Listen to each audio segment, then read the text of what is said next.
The cramping started during the client presentation. Not the dull ache I'd learned to associate with stress, or bad posture from hunching over my design tablet for 12 hours straight. This was sharp. Visceral. A twisting sensation low in my abdomen that made my breath catch mid-sentence as I walked the Meridian Entertainment executives through the branding overhaul I'd spent 4 weeks perfecting. And as you can see here, the typography shift, another cramp, harder this time. My hand trembled as I advanced the slide, transitioning from the heavy serif to something cleaner, more modern. Creates a sense of immediacy that aligns with their streaming platform's identity. Heat. Sudden and overwhelming, crawling up my neck like fire ants under my skin. My scent glands were activating, and I could feel the telltale prickle of sweat along my hairline. This wasn't stress. This wasn't nerves. This was impossible. I was on suppressants. Medical grade. Prescription strength. The kind that had kept my omega biology locked down tight for 7 years. I'd never missed a dose, never been late. My heat cycles were supposed to be completely suppressed until I chose otherwise. Except my body had apparently decided to override 7 years of pharmaceutical intervention. Right here.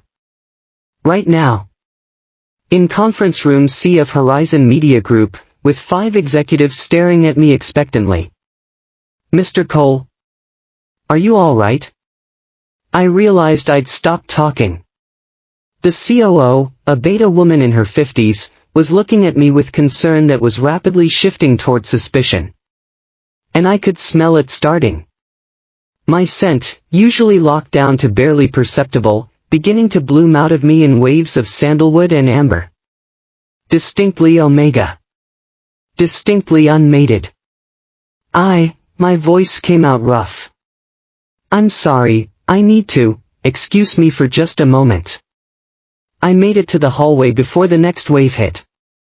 My legs nearly gave out, and I had to brace myself against the wall, my laptop bag sliding off my shoulder and hitting the floor with a crack that probably meant a broken screen. I didn't care about the laptop. I cared about the fact that I was going into heat. My first real heat in 7 years, in the middle of a workday, in a building full of alphas and betas who would absolutely notice an unmated omega losing control. My phone. I needed my phone. My hands were shaking so badly I could barely unzip my bag. The fluorescent lights overhead felt like they were burning directly into my retinas, and every sound was too loud, too sharp, too much.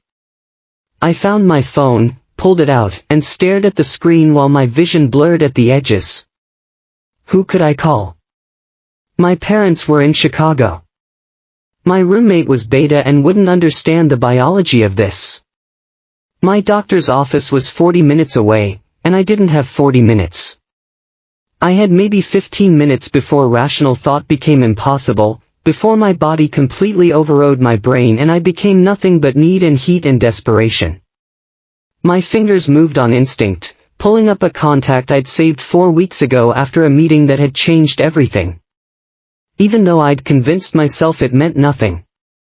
Reed Olson Brothers, emergency only. 4 weeks ago. The pitch meeting for a tech startup that wanted to revolutionize digital education platforms. I'd been hired as the freelance designer to make their vision look professional enough to attract serious investment. The Reed Olson brothers were the serious investment. Cale and Soren Reed Olson. Twin alphas. They'd built a venture capital empire from their dorm room by the time they were 25, and by 30, they'd expanded it into something that made Fortune 500 companies nervous. I'd done my research before the meeting. Everyone in San Francisco's tech scene knew them. Brilliant. Ruthless. Selective about their investments.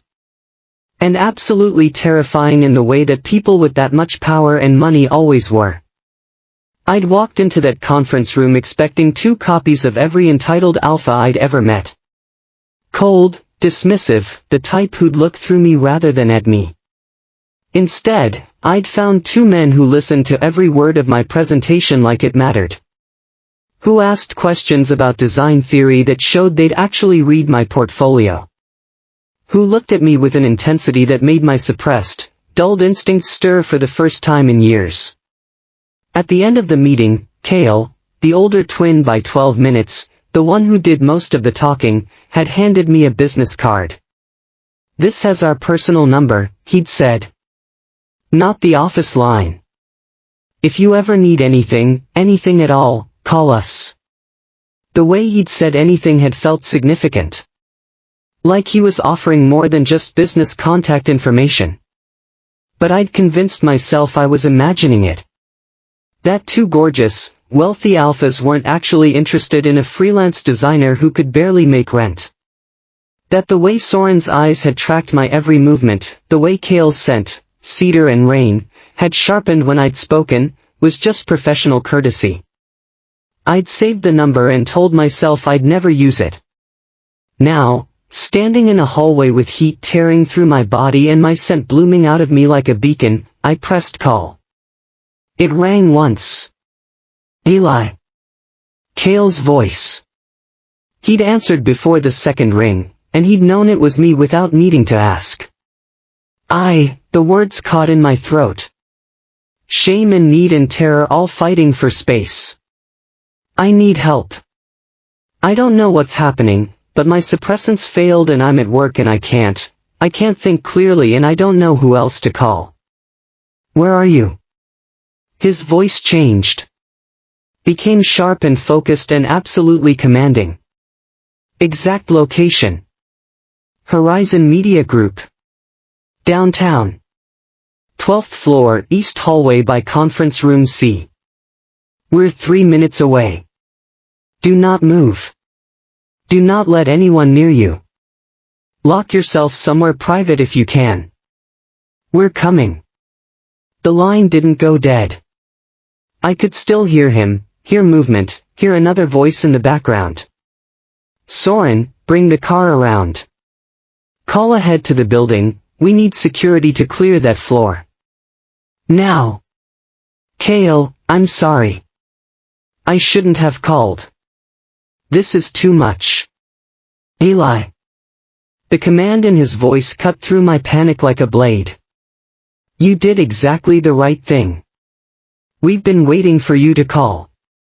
Now find somewhere safe and hold on. 3 minutes." The call ended. I stared at my phone, trying to process what he'd said. "We've been waiting for you to call." Before I could spiral into analyzing that statement, another cramp hit, worse than the ones before, sharp enough that I actually whimpered.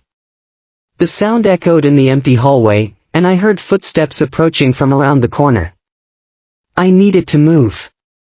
The bathroom. There was a single-occupancy bathroom at the end of the hall, the kind with a lock on the inside. I grabbed my bag and stumbled toward it, my legs unsteady, my whole body feeling like it was burning from the inside out. I made it through the door, turned the lock, and slid down to the cold tile floor with my back against the wall. My scent was so strong now I could taste it in the air. Sweet and desperate and unmistakably Omega. Anyone who walked past this door would know exactly what was happening. I pulled my knees to my chest and tried to breathe through the waves of heat. 7 years. I'd gone 7 years without a heat cycle. I'd convinced myself I had it under control, that I'd never have to deal with this again until I chose to. Until I found someone I trusted enough to be vulnerable with. Instead, my body had made the choice for me. In the worst possible location, at the worst possible time.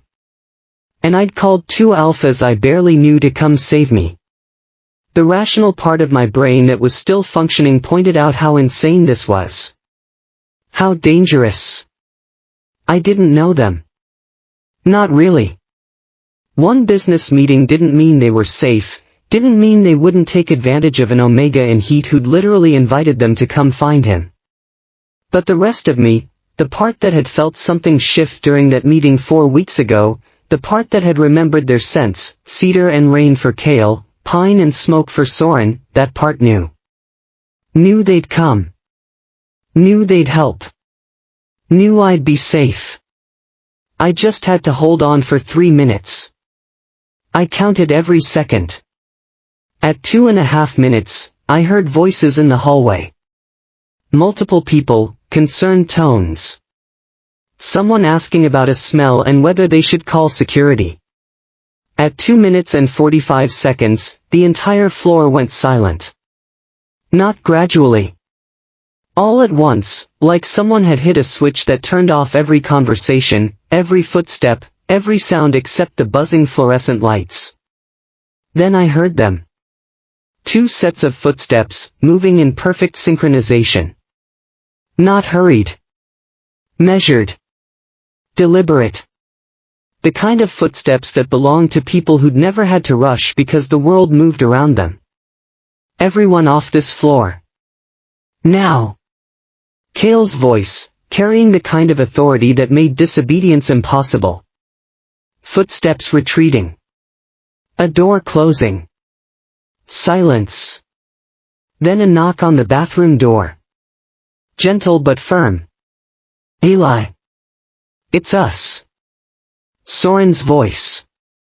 Calmer than Cale's but no less certain. I reached up with a hand that didn't feel like it belonged to me and turned the lock. The door opened, and there they were. Cale Reed Olsen stood directly in front of me. 6'3" of perfectly tailored suit and dark hair and gray eyes that went soft the second they found me on the floor. Behind him, Soren filled the doorway. Identical in build, but different in everything that mattered. Where Cale was sharp and commanding, Soren was warm and grounding. Where Cale's scent was all cedar and rain, Soren's was pine and wood smoke. And the scent of them hit me like a physical force. Cedar and rain and pine and smoke, all blending together into something my omega hindbrain immediately identified as safe and home and mine. Oh, sweetheart.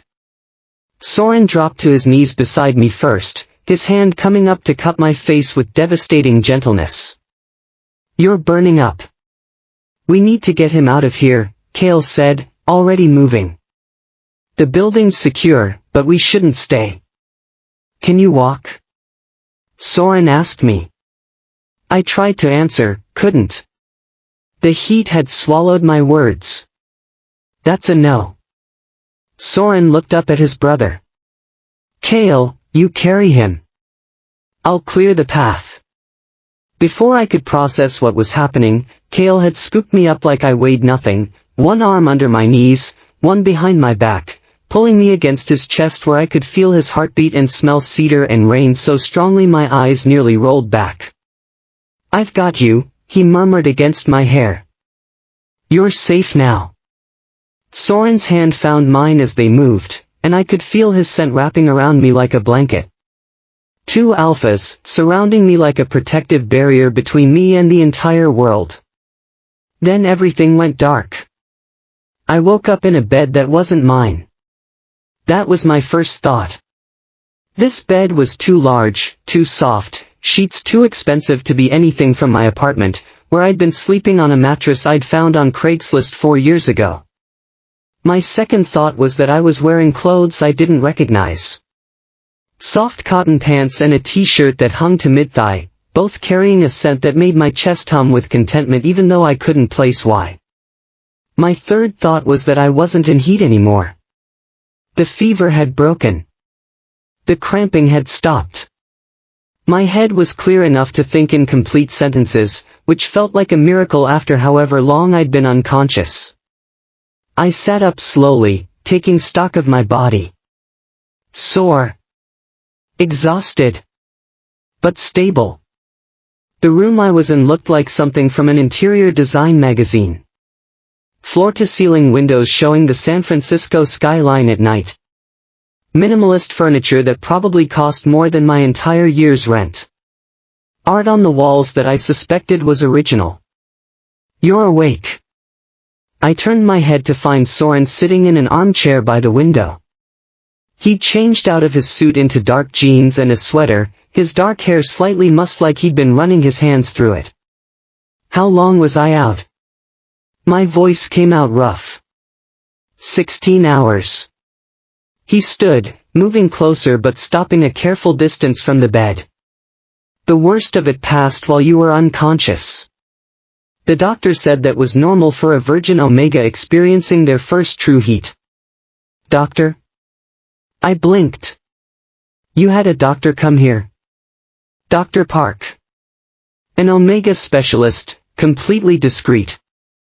Soren's expression was carefully neutral, like he was trying not to overwhelm me. She confirmed your suppressants failed. Manufacturing defect in the batch. She left emergency doses to stabilize you and a prescription for a different brand. I stared at him. Where am I? Our apartment. Downtown. You're in the guest suite. He gestured to the room. You've been here the entire time. We took shifts staying with you to monitor your condition. Both of you? Of course, both of us. He said it like it was obvious. Did you think we'd leave you alone? The memory of the bathroom floor came rushing back. The phone call.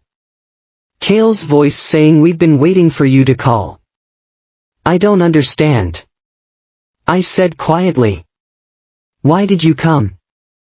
I mean, I called, but you didn't have to. You barely know me. Soren's expression shifted into something complicated. Can I sit? I nodded. He settled on the edge of the bed, careful not to crowd me. 4 weeks ago, you walked into a conference room to pitch digital education platform branding. Do you remember what you were wearing? The question caught me off guard. Navy button-down. Black pants. Nothing special. You had paint under your fingernails. Blue paint. You apologized for it, said you'd been working on a personal project the night before and forgot to clean up properly. His eyes found mine. You smelled like sandalwood and amber. Even through suppressants. Strong enough that most people wouldn't have caught it, but we're not most people. My breath caught. We knew what you were the second you walked into that room.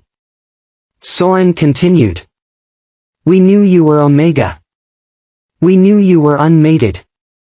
We knew you were suppressing so heavily you probably hadn't had a real heat in years. He paused.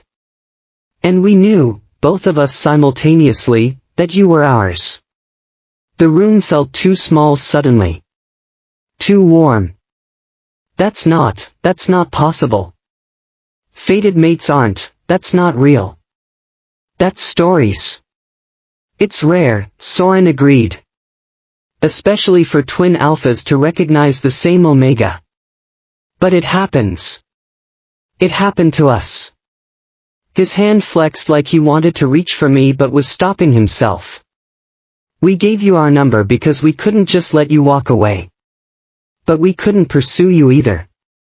Not when you were clearly not ready. So we waited. Hoped you'd call when you needed us. You were waiting for me to have a medical emergency. We were waiting for you to trust us enough to reach out. He smiled slightly. The medical emergency was unfortunate, but it brought you to us. So I can't regret it entirely. I should have been terrified. Should have been running. This was the setup for every horror story about alphas and omegas, the powerful, the vulnerable, the claim that fate had decided everything.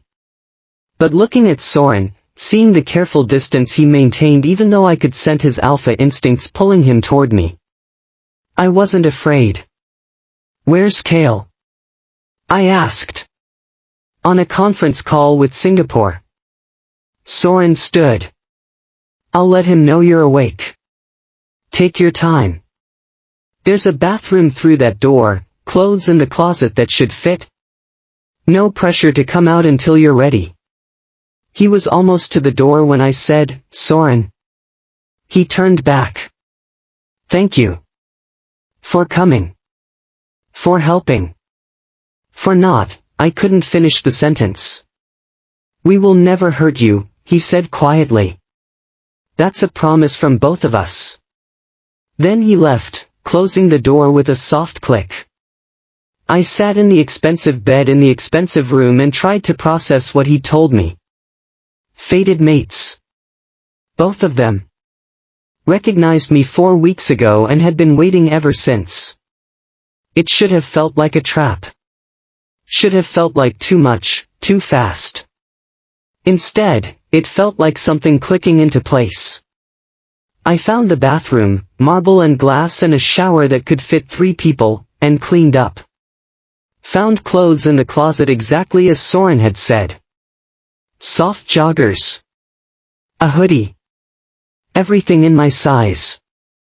My size. They'd gotten close enough in my sleep to know my size. When I finally worked up the courage to leave the room, I followed the scent of cooking food down a hallway into the most beautiful kitchen I'd ever seen. Marble countertops. Professional-grade appliances. A breakfast bar that could seat 6. Kale was at the stove, stirring something that smelled incredible. He looked up when I entered, and his entire face transformed with a smile that made my chest ache. Eli. You're up. He set down the spoon and crossed to me, stopping just short of touching. How are you feeling? Do you need anything? Water? Food? Are you warm enough? The doctor said to watch for residual chills. Kale. Breathe. Soren's voice came from behind me. I turned to find him leaning against the door frame, still in his sweater, a book in his hand. Sorry. Kale said sheepishly. I'm just excited you're okay. I made soup and bread. And there's a salad if you want vegetables. Or I can make something else if you don't like soup. Soup sounds perfect. I said. And meant it. Kale beamed and went back to the stove. Soren moved to my side, close enough that I could feel his warmth. Are you okay? He asked quietly. Really? I thought about it. I think so. Still processing. I looked up at him. Soren told me about what you knew. About why you gave me your number. And I don't know what to do with that information. Kale's hand came up, hovering near my face but not quite touching. Can I? I nodded. His palm settled against my cheek, warm and solid, and the contact sent a shiver through me that had nothing to do with temperature. You don't have to do anything with it yet, he said. You just went through a medical crisis. Your body needs time to recover. Your mind needs time to process. We're not going anywhere. Take all the time you need. What if I'm not what you think I am? The words came out smaller than I meant them to. What if the fated mate thing is wrong? What if I'm just some omega who happened to smell right, and when you actually get to know me, you realize I'm not? Stop. The command in his voice was gentle but absolute. Eli. We've been watching you for 4 weeks. Not in a creepy way, he added quickly. But we followed your work. Your portfolio. The designs you post online. We know you stay up until 3 in the morning working on personal projects. We know you volunteer at the community center teaching digital art to kids. We know you eat lunch at the same food truck every Wednesday because you're loyal to small businesses. We know you. That's stalking, I pointed out. It's research. Soren appeared with a bowl of soup, grinning. There's a difference. Despite everything, I laughed. We ate dinner together at their massive dining table, and it felt surreal. 2 impossibly handsome alphas who supposedly recognized me as their fated mate, treating me like I was something precious instead of an omega who'd caused a scene at his workplace and crashed their lives. Soren told stories that made me laugh until my sides hurt. Kale asked careful questions about my work that showed he'd actually looked at my portfolio.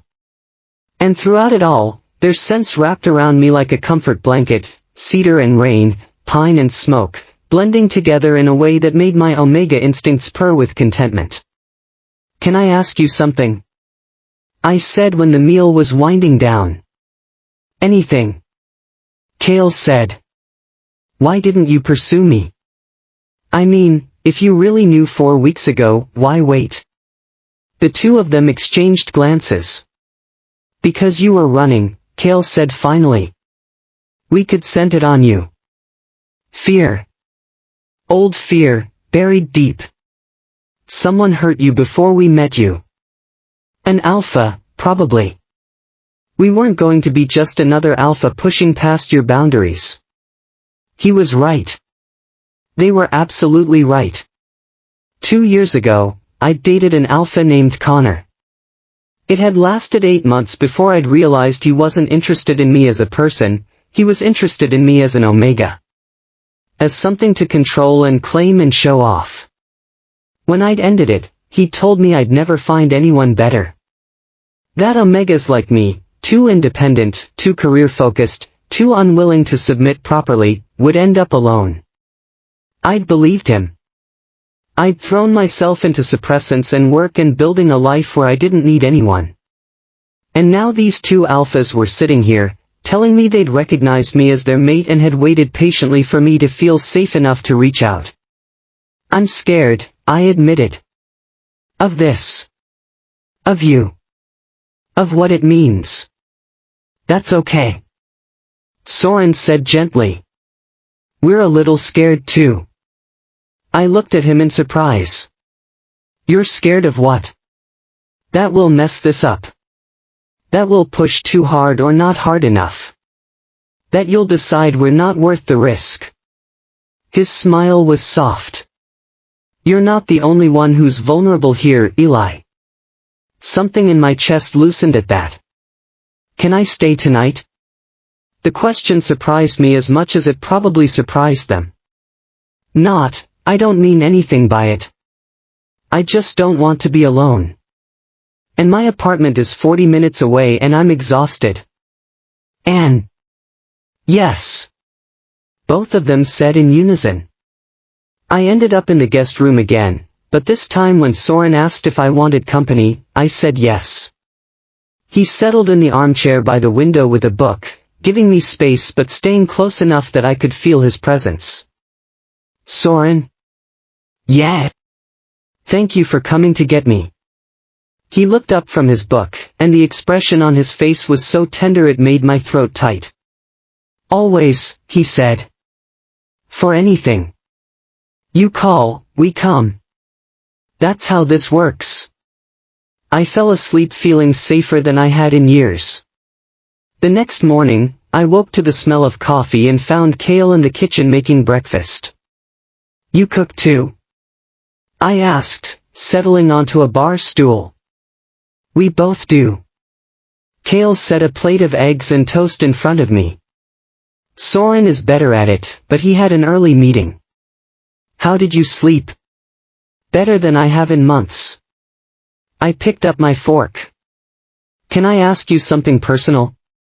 Anything. How does this work? The two of you and one omega.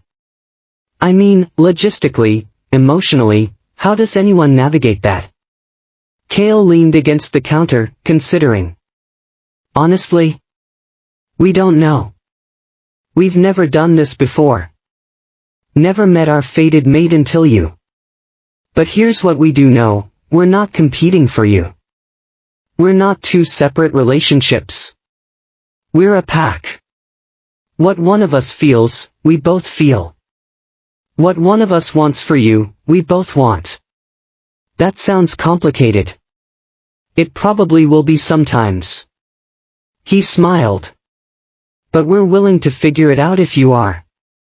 I stayed for 3 days. Not because I had to.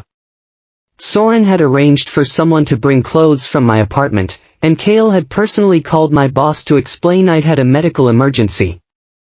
I stayed because every time I thought about leaving, one of them would do something that made staying feel inevitable. Kale taught me to make proper risotto on the second night, his hands guiding mine as we stirred, his patience infinite when I messed up the timing. Soren took me to his home office and showed me the art he collected, telling me stories about each piece like they were old friends. And that night, they both sat with me through a panic attack when the reality of what had happened crashed over me all at once. They didn't try to fix it. They just held my hands and breathed with me until I could breathe on my own again. On the third evening, I was standing on their balcony watching the city lights when Kale found me. "You're thinking about leaving," he said. It wasn't a question. I have a life. A job. An apartment. I can't just move in with two alphas I've known for less than a month. Known for 4 weeks, he corrected. Known as for 3 days. At my startled look, he smiled. "I'm joking. Mostly." I turned to face him. "I'm serious, Kale. This is moving too fast. I need time to think. Then take time. Go home. Process everything. We'll still be here." He stepped closer. "But Eli, I need you to know something. This isn't going away. What you felt during your heat, that wasn't just biology. We're bonded now. Pack bonded. That's permanent." My breath caught. "What?" The doctor confirmed it. "When both of us helped you through the heat, when our scents mixed with yours, when you accepted our care, bonds formed. We're connected now. You're saying I'm stuck with you. I'm saying we belong to each other. Whether we're in the same room or on opposite sides of the world, whether you decide to build a life with us or keep us at arm's length, the bonds exist." He cupped my face in both hands. "I know it's terrifying. But it's also the most right thing I've ever felt in my life. I should have been angry. Should have felt trapped. Instead, I felt the bonds he was talking about. Could feel them humming under my skin like invisible threads connecting me to both of them. What if I can't do this?" I whispered. "What if I'm not strong enough to be what you need? You're already everything we need." His forehead pressed against mine. "You just have to decide if we're what you need too." That night, they called me a car to take me home. Soren hugged me at the door, tight and desperate. "Text us when you get home safe." Kale pressed a kiss to my forehead. "Take all the time you need. We'll be waiting." I left without saying it back. My apartment felt empty after 3 days in their space. Too quiet. Too cold. Too much evidence of a life I'd built around not needing anyone. I lasted 2 days before I texted Kale. "Can we talk?" He called immediately. "I'm listening. I don't know how to do this. The pack bond thing. The two of you. I don't have a roadmap for this. Neither do we." His voice was steady. "But we can figure it out together. What if I mess it up? What if I hurt one of you? What if I can't love you both equally? Eli." He was quiet for a moment. "Love isn't a finite resource. You don't have to divide it. You can't mess this up by being honest about what you need. I need time. I need to keep my job and my apartment and my independence. I need to know that choosing you doesn't mean losing myself. Then that's what you'll have. Your timeline. Your boundaries. Your terms. Even if my terms are slow. Even if it takes months before I'm ready for more. Even if it takes years. We're not going anywhere." I believed him. We started dating. That's the only word I had for it, even though dating felt inadequate for a pack bond with two alphas who already knew they wanted forever. Our first official date was with Kale. He took me to the San Francisco Museum of Modern Art on a Tuesday afternoon when it was nearly empty, and we wandered through galleries for 3 hours. "What do you think of this one?" he asked, stopping in front of a massive abstract piece that was mostly red and black slashes across white canvas.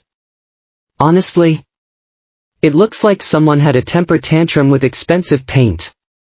He laughed. Really laughed, head thrown back, the sound echoing through the quiet gallery. "The artist would hate you. That's sold for $2 million. Then they're laughing all the way to the bank while people like you overthink angry paint slashes." "People like me?" He raised an eyebrow. "Rich people who think expensive automatically means meaningful." Instead of being offended, he looked delighted. "You're right. I do that. Thank you for calling me on it." That's when I realized Cale didn't want someone who agreed with him. He wanted someone who challenged him. Someone who saw through the CEO mask to the person underneath. We ended the date at a food truck. His idea, not mine. "Best Korean tacos in the city," he said, ordering for both of us. "I come here every Wednesday." You eat from a food truck? You thought I only ate at places with Michelin stars?" He handed me a taco. "I grew up working in my uncle's restaurant. I know good food when I taste it, and it has nothing to do with price point." The taco was incredible. And watching Cale Reed Olson, billionaire CEO, eat street food while sitting on a park bench in his $1,000 suit, was one of the most endearing things I'd ever seen. "Thank you for today," I said when he drove me home. "Thank you for being yourself. Not who you think I want you to be. Just you." At my apartment door, he kissed me. Soft and careful and full of promise. "Sleep well, Eli." I didn't sleep. I lay awake thinking about Cedar and Rain and the way his eyes had softened when I'd insulted overpriced art. My second date was with Soren, 2 days later. He picked me up at noon with a picnic basket and a mischievous smile. "Where are we going?"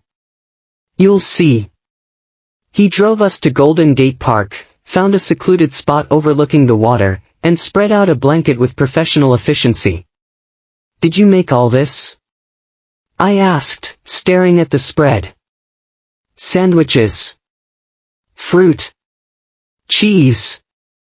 Chocolate. With my own 2 hands." He looked so proud. I wanted to show off. We ate and talked about art, his passion for collecting, my love of design, the way creativity felt like breathing sometimes. "Can I ask you something personal?" Soren said, lying back on the blanket to stare at the sky. "Go ahead. Why were you on suppressants for 7 years? That's a long time to shut down your biology completely." I was quiet for a moment.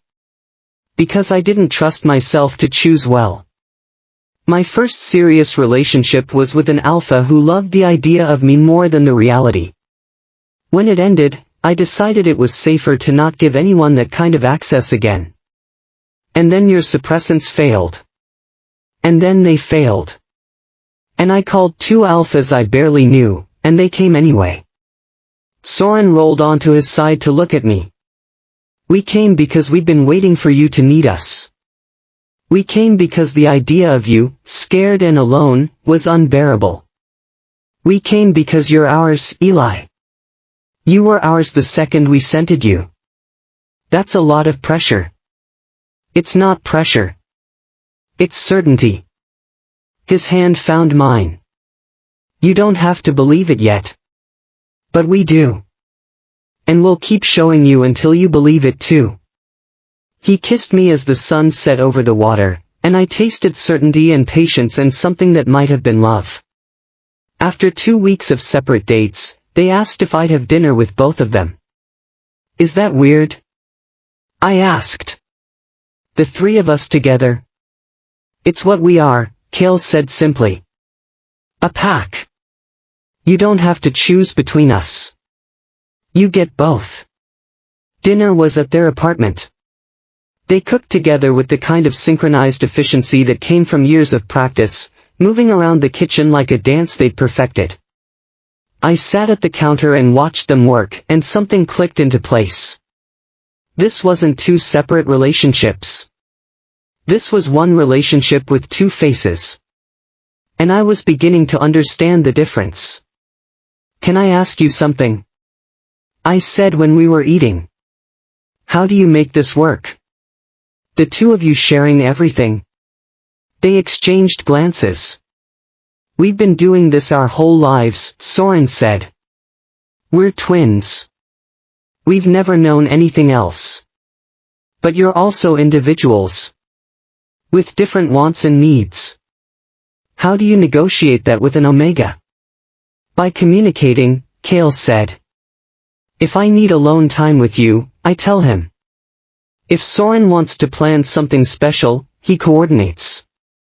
We don't compete. We complement. And if you disagree about what I need or what's best for me, then we talk it through until we find common ground." Soren added.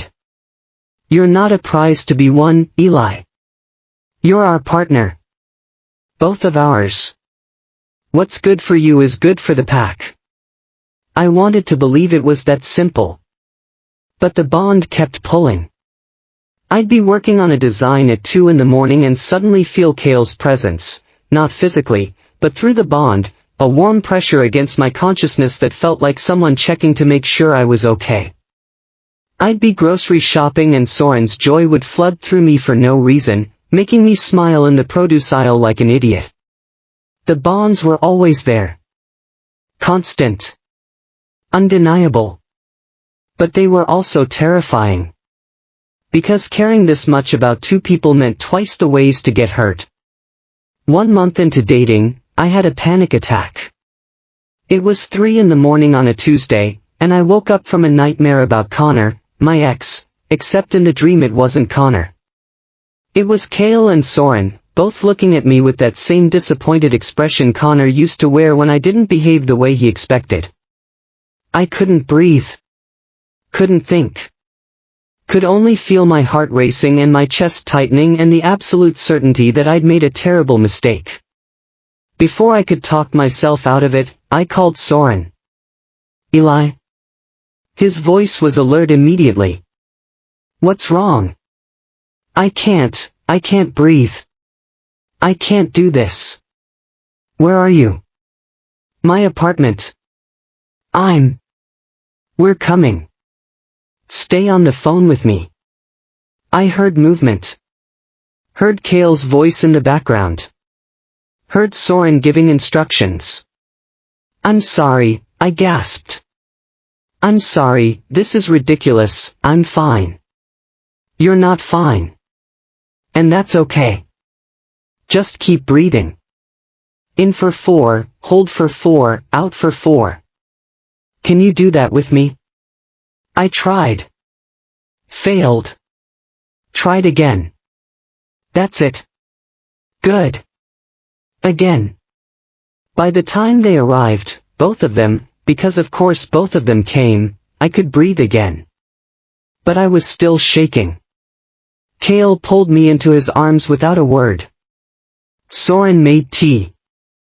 They sat with me, kept up the breathing exercises until my heart rate returned to normal. "I'm sorry," I said when I could speak. "This is too much. 2 of you is too much. And I don't know how to do this. And I'm terrified I'm going to disappoint you." "Stop." Kale's voice was firm but gentle. "You're not disappointing us.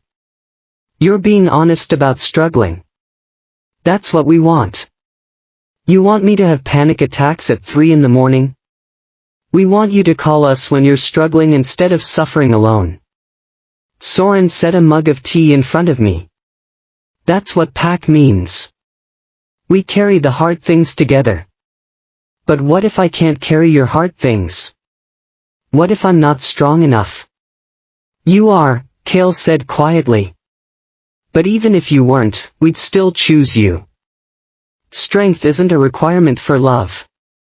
They stayed until sunrise. Held me when I needed it, gave me space when I asked.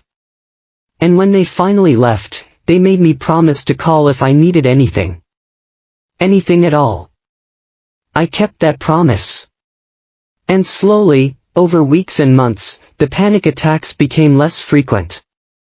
Because I was learning to trust that they meant what they said. The bonds were always there. Constant. Undeniable. And increasingly, comforting.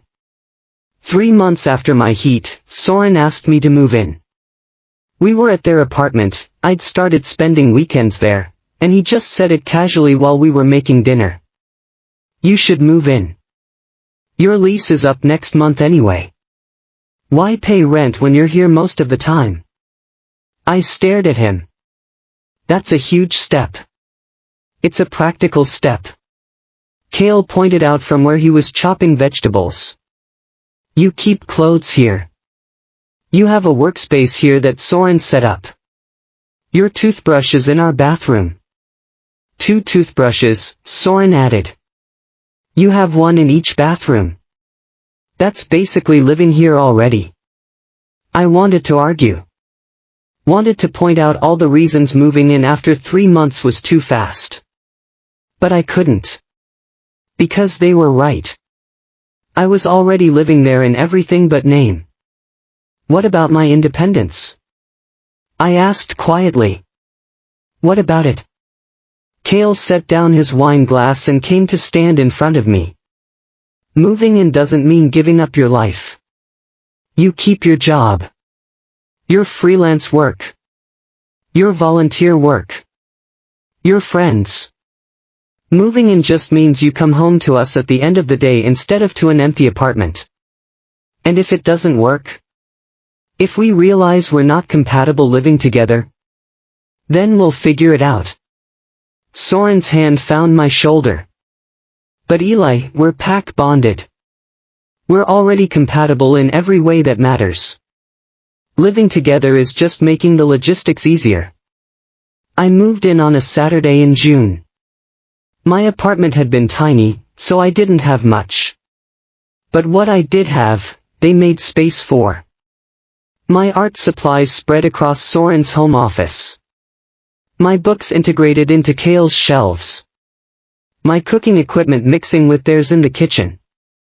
The first night, I stood in what was now our bedroom, the massive primary suite with the view of the city, and tried to process that this was real. Having second thoughts? Soren asked from the doorway. Third and fourth thoughts, I admitted. This is crazy, right? Moving in with 2 alphas I've known for 4 months. Completely insane. He crossed to me, pulling me against his chest. But it also feels inevitable, doesn't it?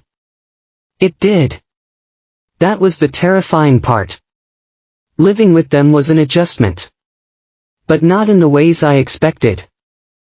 I expected to feel crowded. Instead, I felt supported. They learned my rhythms, my needs for alone time, my tendency to hide when I was overwhelmed. I expected conflict. Instead, I found compromise. When we disagreed about everything from grocery shopping to how to load the dishwasher, we talked through it like adults. I expected to lose myself. Instead, I found more of myself. Because for the first time in my life, I wasn't trying to be small enough to fit into someone else's expectations. They celebrated every part of me, the messy, creative, sometimes difficult parts included. 6 months after moving in, Cale's father requested a meeting. He knows about you, Cale told me over breakfast. He's concerned. Concerned about what? About us bonding with someone he hasn't vetted. The Reed-Olson family has expectations about pack formation. We've ignored most of them. Should I be worried? The two of them exchanged glances. Our father is old-fashioned, Soren said carefully. He believes omegas should be chosen for their family connections, not for personal compatibility. He's going to hate me, I said flatly. He's going to try to, Cale corrected. But we're not giving him that option. The meeting was at the Reed Olson family estate in Atherton. I wore my nicest suit, one of the ones Cale had insisted on buying me, and tried not to throw up in the car. Marcus Reed Olson was exactly what I expected. Silver-haired, sharp-eyed, the kind of alpha whose presence demanded submission from everyone in the room. Everyone except his sons. "So you're the Omega my boys bonded with," he said, looking me up and down like merchandise. "Unexpected." "Father." Cale's voice held a warning. "I'm simply observing. No family connections. No trust fund. A graphic designer." He said my profession like it was an insult. Not what I would have chosen. "Good thing it wasn't your choice," Soren said pleasantly. Marcus's eyes narrowed. This bond was impulsive. A biological accident during a heat. That's not the foundation for a pack. "You're wrong." I surprised myself by speaking. "It wasn't impulsive. Your sons gave me their number 4 weeks before my heat. They waited for me to reach out. They helped me through a medical emergency. They've spent 6 months proving that I matter to them. That's not an accident. That's a choice they made every single day." The room went quiet. Marcus stared at me. "You have a spine. That's something." "He has more than something," Cale said. "He has our complete loyalty. Our love. Our protection. And if you can't accept that, then we'll leave. And you'll never see us, or the grandchildren we eventually have." The threat landed like a bomb. Marcus's face went through several expressions before settling on resignation.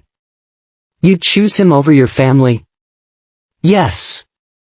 Both of them said in unison. Something shifted in Marcus's expression. Not acceptance, exactly. But acknowledgement.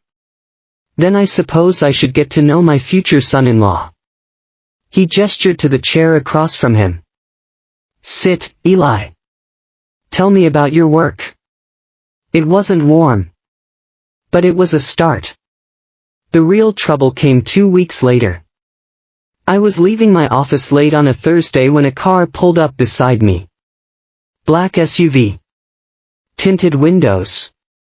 The kind of vehicle that screamed money and danger. The window rolled down. "Eli Cole?" The man in the back seat was older, maybe 60, with cold eyes and a smile that didn't reach them. "Who's asking?"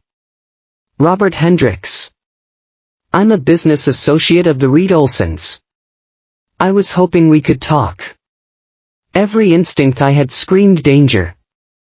"I'm busy. It won't take long. Just a conversation about your relationship with Cale and Soren." I stepped back from the car. "I'm not interested." "You should be." He leaned forward. "I'm offering you $5 million to break your bond with them." The number was so absurd I almost laughed. "Excuse me? $5 million. Cash. Completely untraceable. All you have to do is leave San Francisco and never contact them again. You're insane." "I'm practical." Hendricks's eyes were cold. The Reed Olson brothers are about to make an investment decision worth billions. Their judgment is compromised by their attachment to you. I can't let that happen. So you're trying to buy me off. I'm offering you a way out of a situation you were never equipped to handle. His voice dripped condescension. "You're a graphic designer, Mr. Cole. You have no business being in a pack with 2 alphas who control half the venture capital on the West Coast." "No." I said flatly. "No." He looked genuinely surprised. "I'm not interested in your money. And I'm not leaving them. So you can take your $5 million and $10 million. I stared at him. 10 million, Mr. Cole. That's my final offer. Enough money that you'd never have to work again. You could do whatever you wanted. Travel. Start your own firm. Live anywhere in the world. All you have to do is walk away. For 1 second, one brief, shameful second, I considered it. Not because I wanted to leave them, but because $10 million was more money than I could conceptualize. Because I'd spent my entire adult life struggling to make rent and worrying about whether I could afford groceries. Then I thought about Kale teaching me to make risotto. Soren painting beside me in comfortable silence. I thought about the bonds humming under my skin, connecting me to two alphas who'd chosen me every single day. No, I said again. Not for 10 million. Not for 100 million. I'm not for sale. Hendrix's expression went cold. You're making a mistake. That's my right. The window rolled up. The car drove away. I stood on the sidewalk, shaking, and pulled out my phone. Someone just offered me $10 million to leave you. Kale answered immediately. What? I told him everything. The car. Hendrix. The offer. Stay where you are. I'm sending security. Don't move. Don't go anywhere alone. Within 10 minutes, 2 men in suits appeared, Reed Olson Security. They escorted me to a car and drove me straight to the apartment, where Kale and Soren were waiting. Kale pulled me into his arms the second I walked through the door. Are you okay? I'm fine. Shaken, but fine. Hendrix. Soren's voice was tight with fury. I should have seen this coming. Who is he? We're about to close a major deal that would put his company out of business. He's desperate. Kale's jaw was tight. But going after you crosses a line. What are you going to do? Destroy him. Both of them said in unison. I should have been frightened by the cold certainty in their voices. Instead, I felt protected. He said you're making an investment decision worth billions. That your judgment is compromised because of me. Our judgment has never been clearer, Soren said. And if Hendrix thinks we're vulnerable because we love you, he's about to learn exactly how wrong he is. They weren't lying. Within 48 hours, Hendrix's company was facing an SEC investigation for financial irregularities that the Reed Olsons had apparently been documenting for months. His investors pulled out. His board forced him to resign. You ended his career in 2 days, I said to Kale. He threatened what's ours. There are consequences for that. I'm not a possession. No. You're our pack. Which is infinitely more valuable than any possession. His hand cupped my face. When people go after our pack, we don't respond proportionally. We respond definitively. The Hendrix incident changed something in me. Made me realize that being with them meant being in their world, a world where people saw me as leverage, as weakness, as something to exploit. I need to be stronger, I told Soren one night. If I'm going to be part of your lives, I can't be a liability. You're not a liability. I'm a graphic designer. I have no idea how to navigate corporate warfare or deal with people trying to buy me off. Then we'll teach you. He pulled me against him. But Eli, you don't need to become someone else to fit into our world. You just need to be yourself and let us handle the rest. That's not fair to you. It's exactly fair. That's what pack means. We protect you. You ground us. Everyone contributes what they can. But I wanted to contribute more than just existing. So I started learning. Reading about business. Understanding the Reed Olson empire. attending events with them and watching how they navigated social politics. Kale was impressed. "You're a natural at this." "I'm terrified at this." Fear and competence aren't mutually exclusive. He kissed my temple. "You're doing beautifully."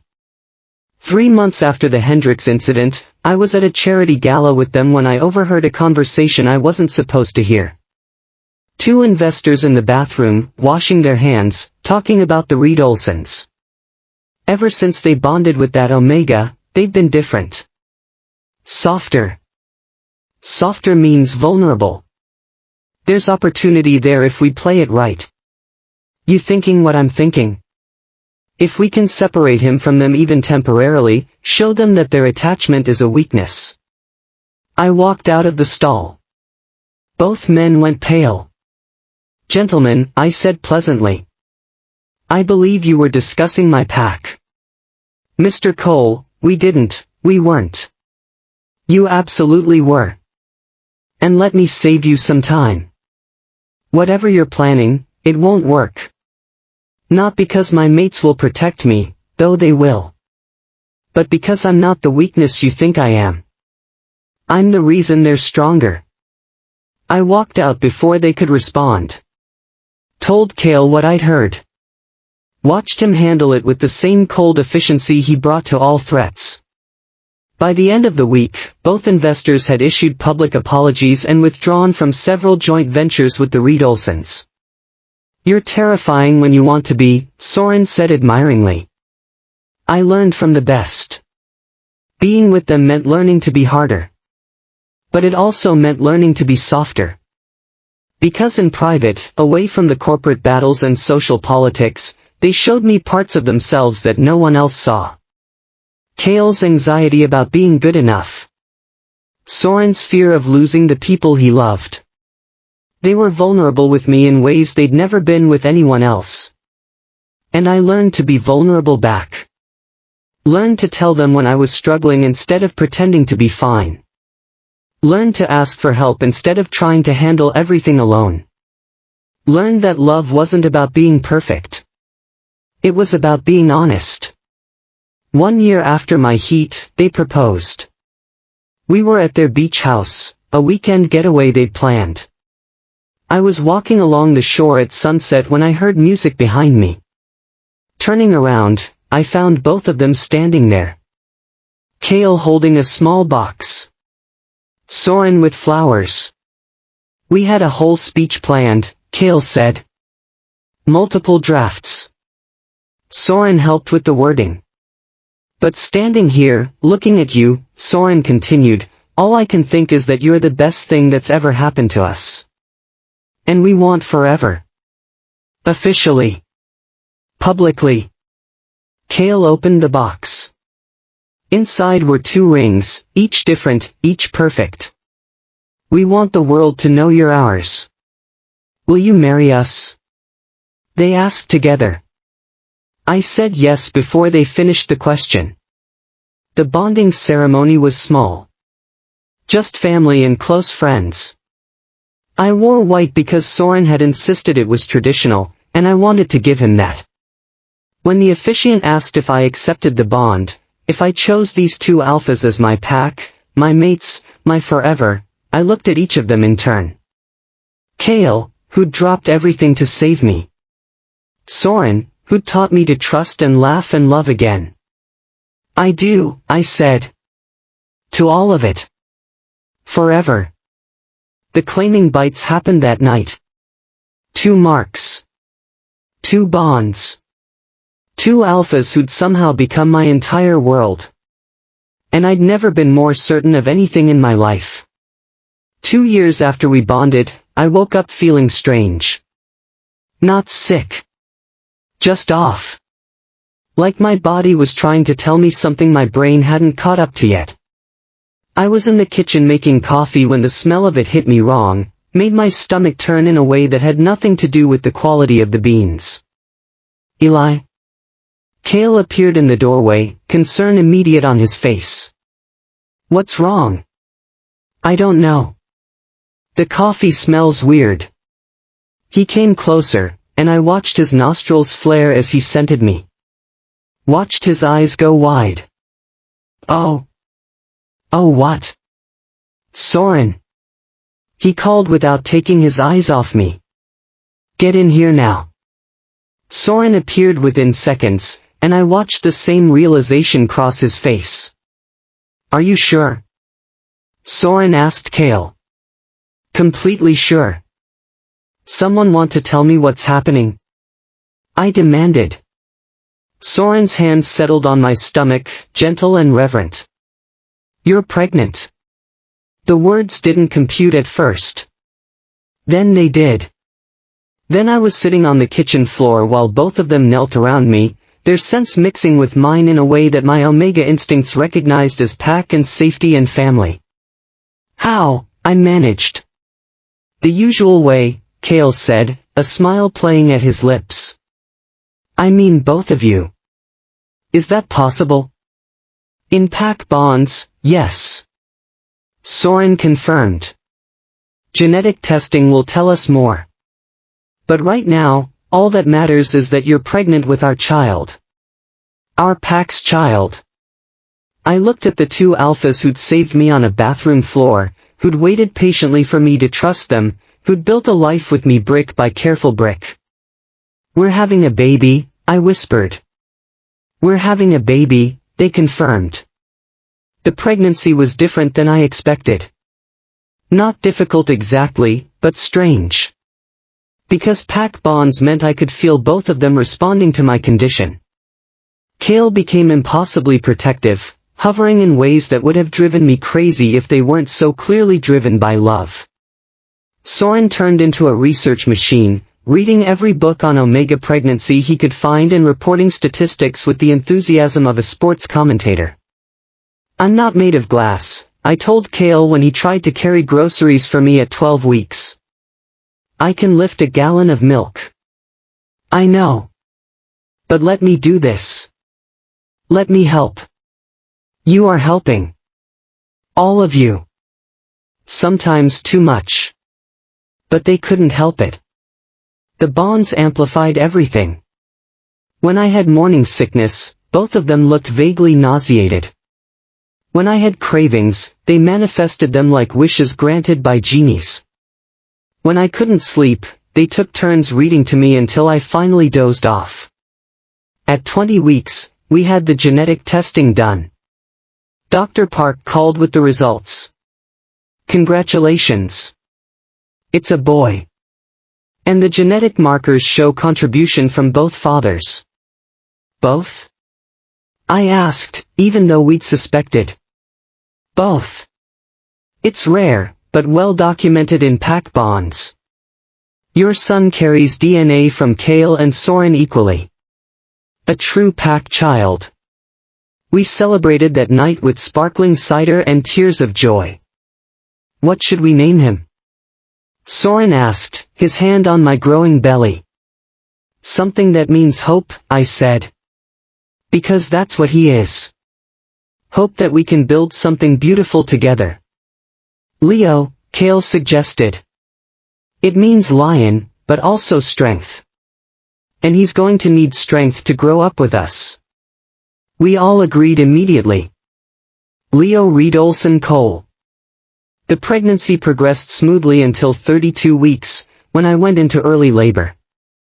I was at work when the contractions started, not the false ones I'd been having for weeks, but real ones that made me grab the edge of my desk and try to breathe through the pain.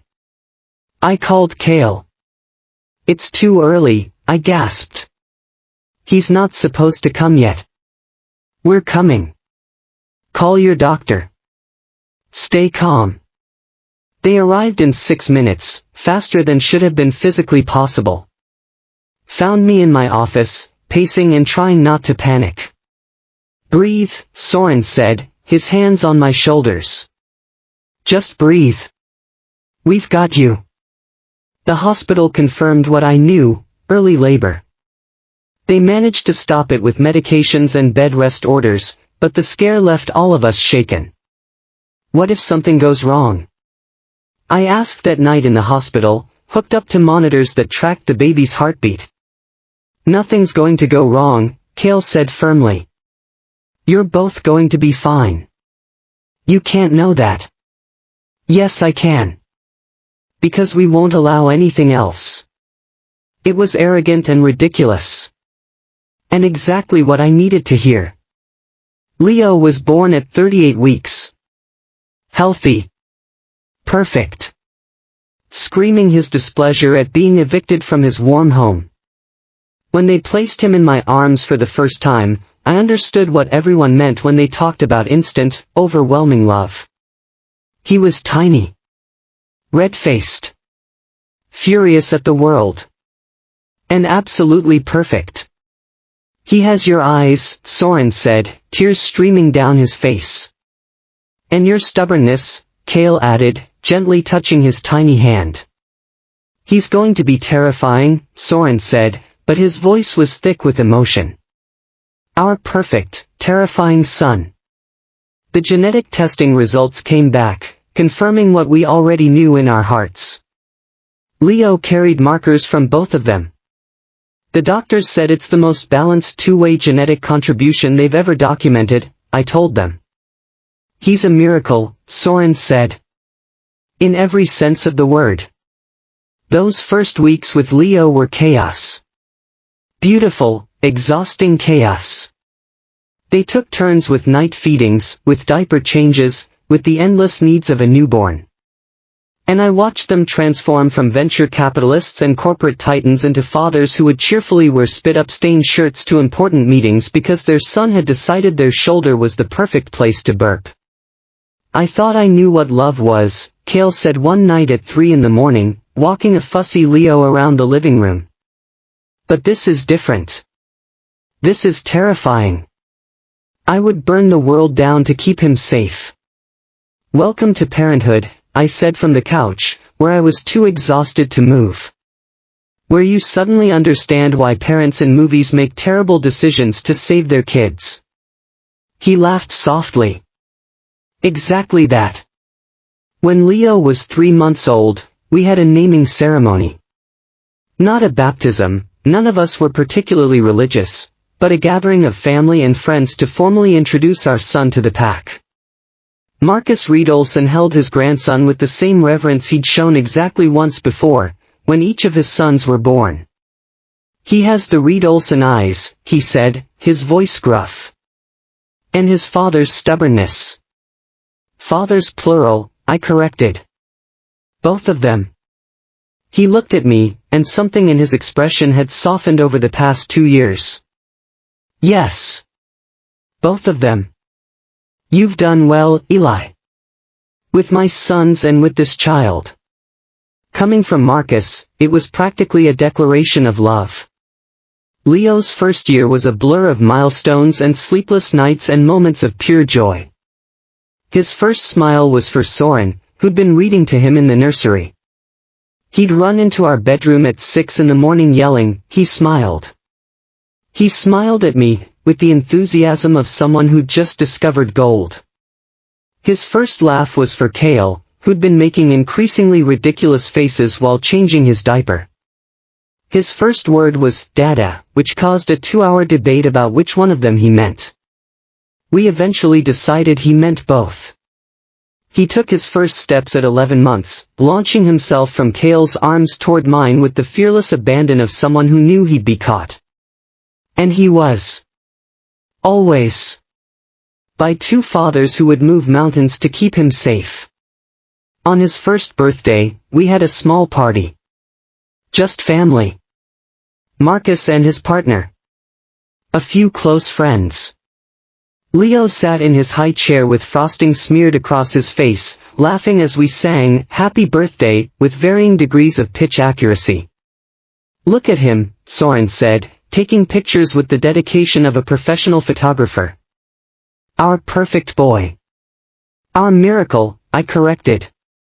Our son, Kale finished. That night, after everyone had left and Leo was finally asleep in his crib, the 3 of us collapsed on the couch. We did it, I said. 1 whole year of keeping a tiny human alive. Only 17 more years until college, Soren groaned. Don't, Kale warned. I can't think about him growing up yet. He's going to be brilliant, I said. And terrifying. And absolutely unstoppable. Like his fathers, Soren said. Fathers, I corrected, smiling. Both of them. 2 years after Leo's birth, we were planning his second birthday party when I started feeling familiar symptoms. The coffee aversion. The exhaustion. The strange sensitivity to smells. Eli. Kale's voice was careful. Are you pregnant again? I stared at him. I don't know. Maybe. I wasn't trying to be. Neither were we, Soren pointed out. But Leo wasn't exactly planned either. The test was positive. So was the next one. And the ultrasound confirmed it, 8 weeks along. Another miracle, Dr. Park said. Your body seems very efficient at pack bonding conception. That's one way to put it, I muttered. The second pregnancy was easier in some ways. We knew what to expect. Had a system. We're less terrified of every symptom. But it was harder in others. Because we had a 2-year-old who didn't understand why Papa couldn't pick him up anymore. Baby? Leo would say, pointing at my growing stomach with toddler wisdom. Yes, baby. You're going to be a big brother. No. Very firm. Explaining sibling rivalry to a 2-year-old turned out to be impossible. So we just loved him through it. This baby was a girl. Maya. Born at 39 weeks. Healthy and perfect. And significantly calmer than her brother had been. Watching Leo meet his baby sister for the first time made me cry. He'd been skeptical for months. But the second he saw her, his entire face softened. Baby, he whispered, touching her tiny hand with devastating gentleness. My baby. Our baby, Kale corrected. Our whole family's baby. Leo considered this. Then nodded. My baby sister. Close enough. 5 years after that desperate phone call in an office bathroom, I sat on the balcony of our home, watching the sunset over San Francisco. Leo was 5 now. Precocious and brilliant and absolutely fearless. He'd started kindergarten and announced on his first day that he had 2 dads and they're both the best. Maya was 3. Quieter than her brother but no less determined. She loved books like Kale, art like Soren, and had her own stubborn streak that was already legendary. Our family wasn't traditional. It wasn't what I'd imagined when I was younger and dreaming about my future. It was better.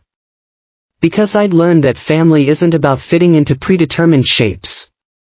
It's about building something together that works for everyone involved. What are you thinking about? Kale asked, settling beside me with 2 glasses of wine. How far we've come. From that bathroom floor to this. Any regrets? I looked at him, at the man who'd dropped everything to save me, who'd built a life with me and the other alpha I loved just as much. Not a single one. He kissed me softly. Good. Because I'm planning to keep you forever. Forever so long time. Not nearly long enough. Soren appeared with Leo on his shoulders, making him shriek with laughter. Kale followed with Maya in his arms, the toddler already half asleep against his shoulder. This was my pack. My family. My home. Built on a foundation of trust and patience and 2 alphas who'd answered when I called. And I knew with absolute certainty that I would call them 1,000 more times. Because that's what love is, knowing you can reach out in your darkest moment, and someone will answer. Every single time. The end.